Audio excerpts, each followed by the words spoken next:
Higap tinutugis na ng pulisyang gunman na nakapatay ng motorista sa EDSA Makati kaninang hapon. Ang pamamaril nagsimula umano sa gitgitan. Ligtas naman ang dalawang sakay ng nasawing driver. Saksi si Mark Salazar.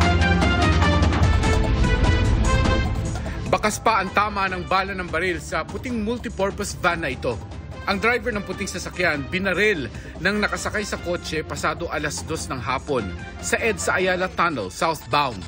Nawala ng kontrol ng driver sa kabumangga sa ilang motorsiklo. Patay ang driver na tinatayang nasa 40 hanggang 50 ang edad. Habang tumakas naman ang salarin. Nagkikitan sila dito sa may EDSA hanggang sa mapunta na sila malapit dito sa may tunnel na papuntang south. So from there, biglang nagpaputok po itong mga tao na nakasakay sa itim na Mercedes-Benz. So natamaan po yung likod ng right side nitong Innova White na minamaneho nitong biktima.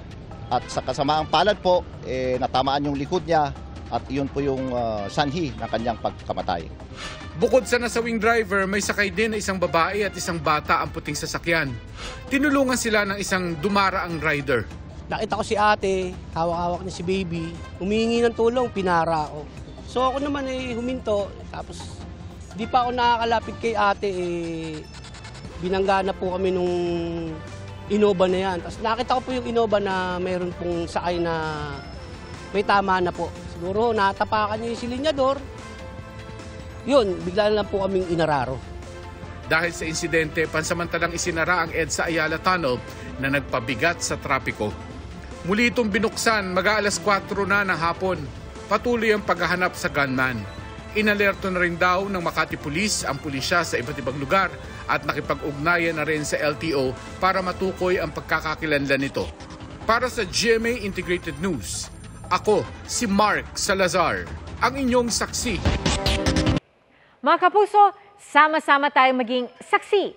Mag-subscribe sa GMA Integrated News sa YouTube at para sa mga kapuso abroad, samahan niyo kami sa GMA Pinoy TV at sa www.gmanews.tv.